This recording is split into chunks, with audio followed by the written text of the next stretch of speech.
Hello everyone, welcome to electrical department. आज के इस वीडियो में हम पॉलीटेक्निक 5th सेमेस्टर का जो सब्जेक्ट है इलेक्ट्रिकल मशीन, उसका लास्ट चैप्टर पढ़ा रहे थे। तो लास्ट चैप्टर में हमने पिछले वीडियोस में दो मोटर के बारे में बहुत ही अच्छे से बता दिया था, जो कि था लीनियर इंडक्शन मोटर और स्टेपर मोटर। ये दोनों मोटर ही स्पेशल पर्पज़ मशीन के अंतर्गत आते हैं। अब जो आज का आपका तीसरा टॉपिक है वो है AC सर्वो मोटर। यह भी स्पेशल पर्पज़ मशीन के अंतर्गत आता है। तो आज के इस वीडियो में हम निम्न टॉपिक को कवर करेंगे बहुत ही अच्छे से, ताकि आप एग्जाम में अच्छे से लिख पाएँ। और आपको पहले ही बता चुके हैं कि इस चैप्टर से 5 या 8 नंबर के क्वेश्चंस एग्जाम में आते हैं। तो इस वीडियो में हम देखेंगे कि पहले सर्वो मोटर के बारे में समझेंगे डिटेल में कि सर्वो मोटर होता क्या है, उसके बाद उसका कंस्ट्रक्शन किस प्रकार से होता है और वर्किंग, इसके बाद उसके उसका प्रयोग कहाँ कहाँ किया जाता है। तो चलिए आज के सेशन को स्टार्ट कर लेते हैं और सर्वो मोटर को पूरे डिटेल में पढ़ते हैं। इसके पिछले वीडियो में हमने आपको बताया था स्टेपर मोटर। देखिए स्टेपर मोटर का कार्य क्या था। स्टेपर मोटर जो होता है कुछ मतलब कि छोटे छोटे स्टेप में रोटेट करता है और यह किसी स्पेशल टास्क को परफॉर्म करता है, मतलब कोई स्पेशल कार्य हो तो उसको वह करता है। जैसे कि हमने बताया था आपको, मान लीजिए कोई प्रोडक्ट एक स्थान पर बन रहा है, उसको दूसरे स्थान पर भेजना है, तो स्टेपर मोटर की सहायता से हम क्या करेंगे, उस जो प्रोडक्ट बन रहा है उसको यहाँ से लेकर हम अगर यहाँ पर भेजना हो तो इसको हम यहाँ पर इस प्रकार से भेज सकते हैं। किसकी सहायता से? स्टेपर मोटर की सहायता से। तो जो आपका सर्वो मोटर होता है यह एक प्रकार का स्पेशल मोटर होता है। जैसे आपका इंडक्शन मोटर हो गया, DC मोटर हो गया, ये सब मोटर हर जगह यूज किए जाते हैं, लेकिन यह मोटर किसी विशेष स्थान पर यूज किए जाते हैं। और देखिए जो इसका रोटर होता है किसी मतलब कि एक स्पेशल सिस्टम से बनाया जाता है ताकि यह एक स्पेशल कार्य को कर सके। तो सर्वो मोटर देखिए जो होता है वो एक प्रकार का स्पेशल पर्पज़ मोटर है। यह सर्वो मैकेनिज्म के हेल्प से ऑपरेट होता है, इसलिए इसे सर्वो मोटर कहते हैं। देखिए जो सर्वो मोटर होता है उसका वर्किंग वगैरह सब कुछ सेम होता है, लेकिन इसका कंस्ट्रक्शन जो होता है, सर्वो मोटर का जो वर्किंग होता है वो इंडक्शन मोटर की तरह होता है, लेकिन इसका जो कंस्ट्रक्शन होता है, मतलब कि जो इसका संरचना होता है, यह इंडक्शन मोटर से थोड़ा अलग होता है। अब देखिए ये करता है, यह एंगुलर और डिस्टेंस को बहुत अच्छे से कंट्रोल करता है। देखिए जो नॉर्मल मोटर होता है, जैसे इंडक्शन मोटर हो गया, DC मोटर, इनके स्पीड वगैरह को हम कंट्रोल कर सकते हैं, लेकिन एंगुलर और डिस्टेंस को कंट्रोल करना उन सबसे मुश्किल है। तो जो सर्वो मोटर होता है इससे एंगुलर और डिस्टेंस को बहुत अच्छे से कंट्रोल हम कर सकते हैं। यहाँ पर देखिए जो दिया है एंगुलर और डिस्टेंस से कंट्रोल करने का मतलब कि एक निश्चित दूरी, जैसे कि मान लीजिए कि कोई प्रोडक्ट यहाँ पर, जैसे कोई प्रोडक्ट यहाँ पर बन रहा है किसी कंपनी में और उसको यहाँ पर ले जाना है, या फिर तो ये क्या करेगा, जैसे रोबोटिक आर्म टाइप का होगा। आप यहाँ पर जो चित्र में दिखा रहे हैं उसको आप ध्यान से देख कर समझ सकते हैं। यह एंगुलर और डिस्टेंस को क्या करता है, इस पर बहुत अच्छा कंट्रोल होता है। और दूसरा सर्वो मोटर जो होता है, सर्वो मोटर का प्रयोग हम किसी भी स्पेसिफिक टास्क को प्रिसाइज वे में कंप्लीट करने के लिए किया जाता है, क्योंकि इसके पास क्या होता है, ग्रेड प्रिसाइज होता है। तो सर्वो मोटर का प्रयोग हम किसी स्पेसिफिक टास्क को प्रिसाइज वे में कंप्लीट करने के लिए प्रयोग करते हैं। तो ये इंट्रोडक्शन था एक सर्वो मोटर के बारे में। अब इसके बारे में थोड़ा सा और जान लेते हैं। इसके बाद हम देखेंगे सर्वो मोटर के कितने प्रकार होते हैं और इसका कंस्ट्रक्शन किस प्रकार होता है। AC सर्वो मोटर जो होता है उसके टाइप्स पढ़ेंगे अब। तो सर्वो मोटर के 2 टाइप्स होते हैं। तो वो टाइप किस बेसिस पर बांटा गया है, तो इनपुट सप्लाई, मतलब कि जो आप सप्लाई देंगे वो AC सप्लाई देंगे या फिर DC सप्लाई देंगे, उसके आधार पर सर्वो मोटर को दो पार्ट में क्लासिफाइड किया गया है। पहला होता है कि अगर आप सर्वो मोटर को AC सप्लाई से ऑपरेट कर रहे हैं तो इसको हम बोलेंगे AC सर्वो मोटर, और अगर इसको DC सप्लाई से यूज़ किया जा रहा है तो इसको हम बोलेंगे DC सर्वो मोटर। तो आपके सिलेबस में जो दिया गया है वो है AC सर्वो मोटर।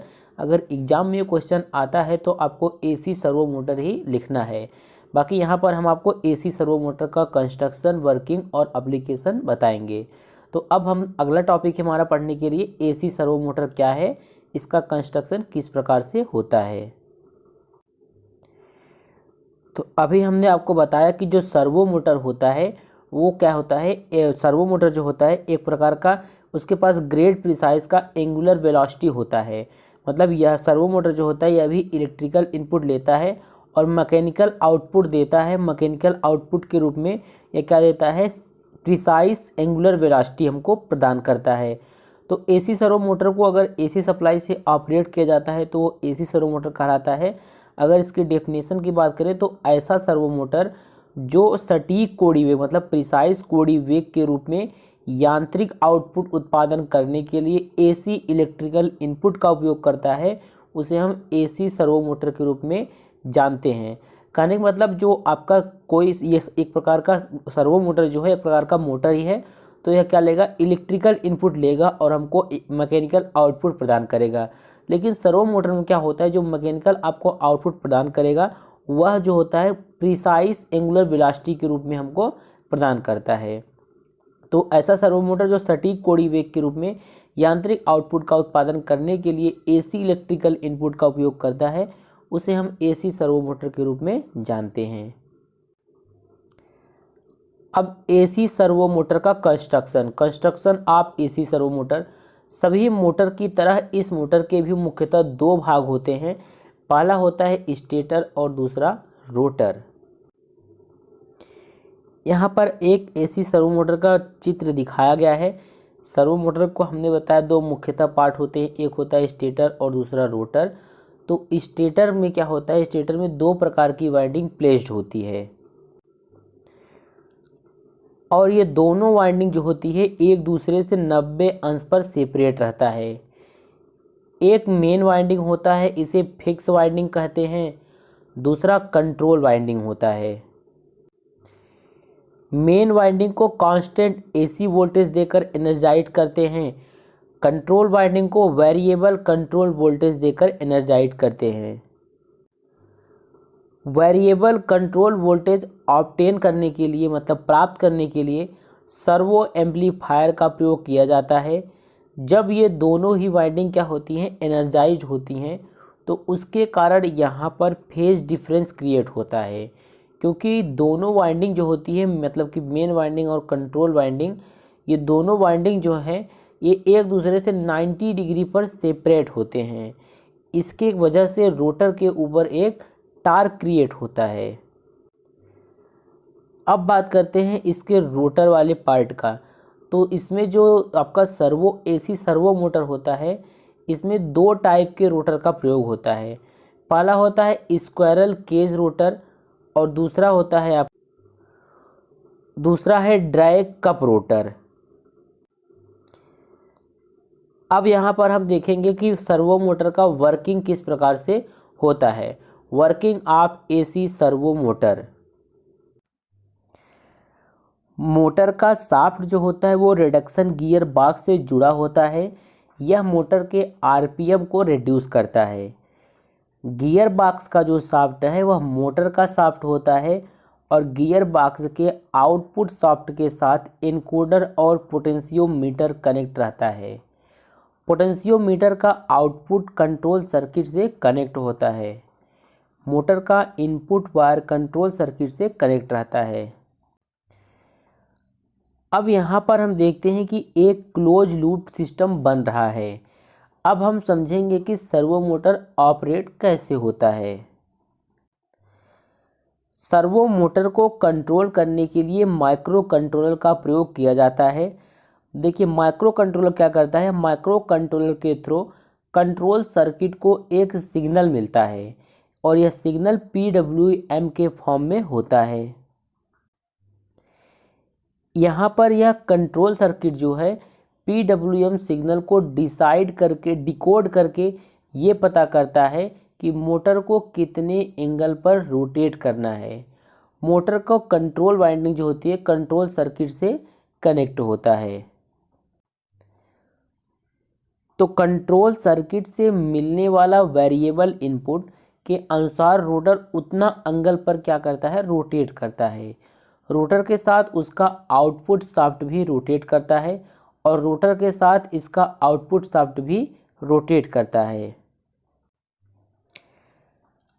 और इसके शाफ्ट से कनेक्ट एनकोडर कंट्रोल सर्किट को फीडबैक सिग्नल सेंड करता है। जैसे ही कंट्रोल सर्किट को फीडबैक सिग्नल मिलता है तो रोटर को उतना एंगल पर यह स्टॉप कर देता है एंड अगेन जब माइक्रो कंट्रोलर से कंट्रोल सर्किट को कोई सिग्नल मिलता है तो यही सेम प्रोसेस परफॉर्म होता है एंड रोटर को रिक्वायर्ड एंगल पर रोटेट कराता है। कहने का मतलब ये जो मोटर होता है सर्वो मोटर, इससे अगर हम चाहते हैं कि यह मोटर 20 डिग्री एंगल पर रोटेट करे तो यह 20 डिग्री पर रोटेट करेगा, इसके बाद यह रुक जाएगा। जब तक रुका रहेगा तब तक माइक्रो कंट्रोलर से कोई सिग्नल इसे प्राप्त न हो जाए। तो इस प्रकार से सर्वो मोटर ऑपरेट होता है। इसके पास ग्रेट प्रिसाइज का मतलब कि एंगुलर वेलोसिटी होता है, मतलब किसी भी एंगल पर रोटेट कर सकता है, इसलिए इसका प्रयोग जो होता है बहुत से स्थानों पर किया जाता है। तो अब हम देखते हैं कि जो आपका ये सर्वो मोटर होता है इसका एप्लीकेशन से क्या क्या है। सर्वो मोटर जो होता है आपका वो यूज किया जाता है radar system and process control में। सर्वो मोटर का प्रयोग किया जाता है radar system and process controller में। दूसरा पॉइंट है सर्वो मोटर का प्रयोग कंप्यूटर एंड रोबोटिक्स में किया जाता है। सबसे ज़्यादा रोबोटिक में आप देखे होंगे सर्वो मोटर का प्रयोग। जैसे कोई स्थान पर किसी स्थान पर कोई भी चीज़ उठा के रखना हो तो वह उतने एंगल पर ही क्या करेगा, रोटेट करेगा। और सभी प्रकार के मशीन टूल्स में सर्वो मोटर का प्रयोग होता है। सर्वो मोटर जो होता है ट्रैकिंग एंड गाइडेंस सिस्टम में भी प्रयोग होता है। सर्वो मोटर का प्रयोग industrial drive, motion control, automation आदि जैसे कार्यों में सर्वो मोटर का प्रयोग होता है। तो आज के इस वीडियो में हमने जाना कि सर्वो मोटर क्या होता है, इसका कंस्ट्रक्शन, वर्किंग और एप्लीकेशन। यह क्वेश्चन एग्जाम में पूछा जा सकता है क्योंकि पिछली बार जो कोई एग्ज़ाम हुआ था आपका ये इलेक्ट्रिकल मशीन सेकंड का, उसमें पूछा गया था स्टेपर मोटर के बारे में। तो इस बार सर्वो मोटर के बारे में पूछा जा सकता है। और यहाँ पर हमने जो भी आपको समझाया है वो कंटेंट आपको टेलीग्राम या व्हाट्सएप ग्रुप पर भेज देंगे। तो अगर आपने अभी तक हमारा टेलीग्राम चैनल ज्वाइन नहीं किया तो टेलीग्राम चैनल ज्वाइन कर लीजिए और उस पर PDF नोट्स प्राप्त कर लें। अब देखिए जो आपका अगला टॉपिक है वो है समरसेबल मोटर, उसको हम नेक्स्ट वीडियो में डिस्कस करेंगे।